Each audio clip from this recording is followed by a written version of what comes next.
G'day world, Chris Hogan coming to you live from Myriad 2018. Thanks to our branded content partners, Everledger and Invest Sunshine Coast. And I'm here with Steve, is it Steven or Steve? Steve Chapman, a founder of Shine Energy, Shine Smart Drinks, sorry. Glad you didn't go the energy route. Yeah, that was a key focus. I think for us, if we got caught in energy drink, it'd be failure to us, was like our key motto at the start. And mate, I just absolutely love this because one of the reasons is I'm plant-based and it's got B12 in it and it's not an energy drink. So, mate, ginkgo biloba, natural green tea, the vitamin Bs, turmeric, oh wow, ginseng, stevia, awesome. Yeah, we tried to go, what is actually out there that's got some evidence behind it, that's natural, that can help with brain function and health, and then how do we get that in a drink that's kind of never been done before and put it in like this little shot that you can kind of knock back whenever you need to think brighter and shine. And yeah, love it. Think brighter and shine. Nice. Yeah. Nice, man. So yeah, making those ingredients stable in water is pretty challenging, right? Yeah, it was. No one really fills little drinks in the country, so manufacturing the process behind it, the bottling, all kind of challenges we had to get over and in a quick period of time because we wanted to launch pretty quickly. Thankfully, we've kind of nailed it from a manufacturing process point of view. Now it's just about getting it out there in as many hands of people as we can. So I haven't had any yet, so you guys can be the judge. All the interviews after this, I'm going to scull this, and if I'm any smarter, better questions, you tell me. Yeah, that's the idea, is kind of, just that little bit of clarity, that little bit of focus. It's not like an energy or a coffee kind of rush of caffeine or anything that gets you that bit wired. It's a little bit more clean, like a green tea kind of zen-like focus. I'm going to taste it. The taste is going to be up front like a lemon lime, and then like a full-bodied ginger, and then some kind of turmeric and chili down the back of the throat. It's designed to kind of give you a bit of a pick-me-up. Love it. Yeah, awesome. Love it, man. Thank you. So, founded in...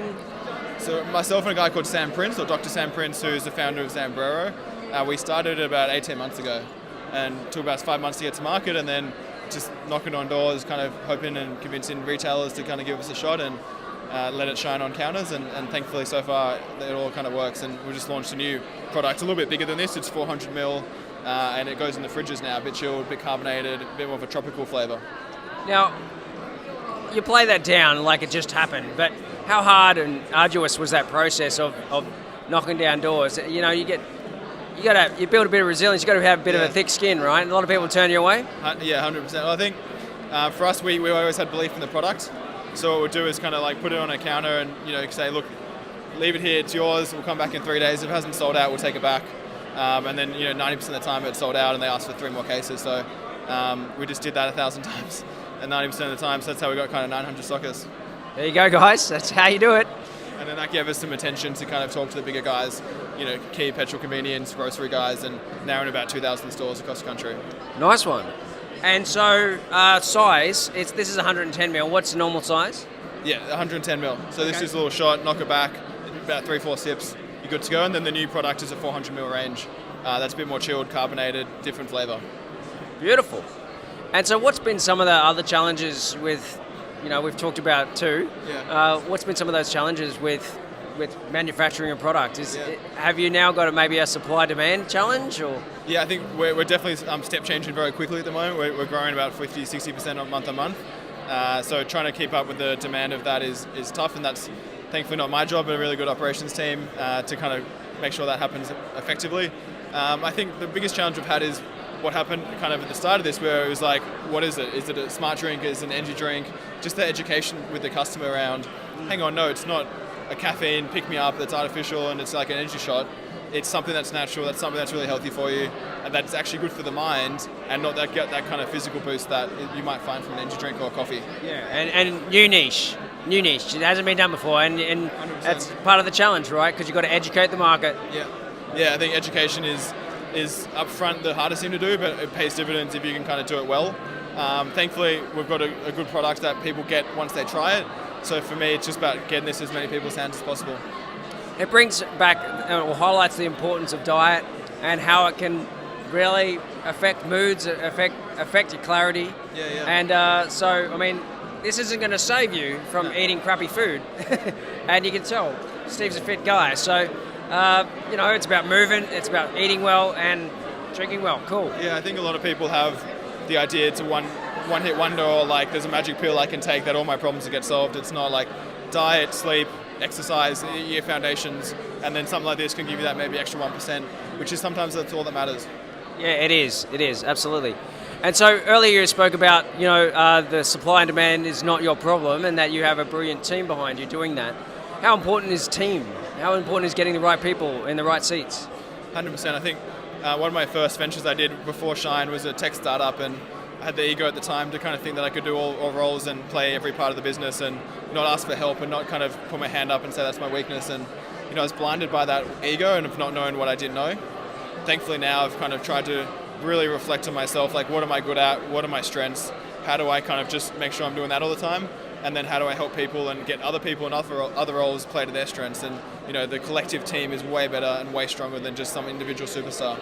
That's all well and good. A lot of people say, yeah, I'd love more help. I'd love to offload some of those hats to other people in my team that doesn't exist yet. I don't have the funding to do that. So how have you gotten to where you've gotten today? In early stages, did you've bootstrapped it, and have you gone investment? What's happened there? We've kept it very lean from day one. It was myself, Sam, who's obviously a successful entrepreneur in other parts of the business, and one Love other guy. sombreros, love it. Yeah, it's tasty, best burritos around. Oh, man. And Shine, you can get burrito and a Shine, so you'd sort it for the day.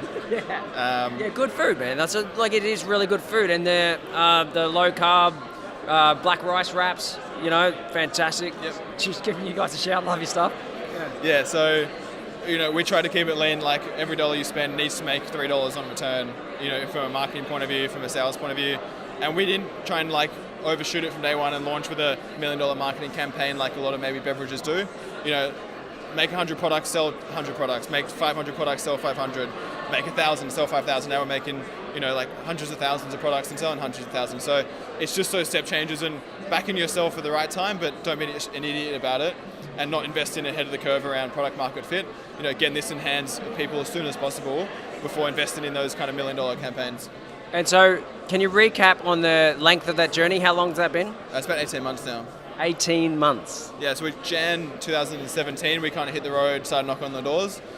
We launched online officially 1 July 2016, but we sold out straight away. It took us 2 months to restock, sold out again, took us 2 months. So we were really quite hampered up until Jan, and then we kind of hit the ground running then. Nice one, man. And so, what's some of the other challenges that maybe you foresee on the horizon? Is it maybe stepping into new markets?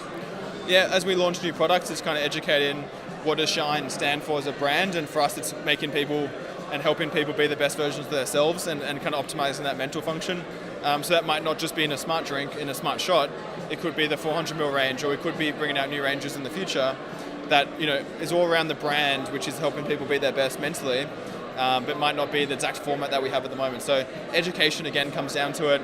Importance of building brand and making sure we're consistent with our messaging, so people really get a crystal clear idea of what we are at Shine. Yeah, fantastic. And I did have another question, but I've forgotten what it is. How do people stay across what Shine's doing? Is there a website? Yeah, absolutely. ShineDrink.com. We're big on Instagram. Shine Drink at the hashtag and Twitter on the handles, and then on Facebook as well. Shine Drink across all platforms. So. Most active probably on Instagram and Facebook, but you can definitely order online as well. So we deliver everywhere in the country, internationally, just through ShineDrink.com. You can get these in 24 packs, and it's cheaper than buying one bottle from the store. Actually, I remember the question. So you're across all of the socials. That's all well and good. Everybody can do that. So what are you doing on those social channels that's helping educate both your potential clients and also customers? Yeah, it's a good question. For us, when we started, we wanted to get brand awareness quickly, wanted to get the name out, wanted to start getting some credibility in the market. So what we did is work a lot with influencers. We worked with 80, 100 different top Australian influencers. That got us a lot of followers quickly, that got us a lot of traction and kind of following. So then we could start going into retailers and saying, hey guys, look, we've got a bit of a groundswell behind us, give us a chance. And then also, I think just being consistent and being different. A lot of healthy products, a lot of lifestyle products out there. I think I always try and test it. If you can take a piece of content and put another logo on it and it still makes sense, it's not a great piece of content. So for us, it's now about creating unique pieces of content that is, as soon as you see it without the Shine logo, you notice it's Shine.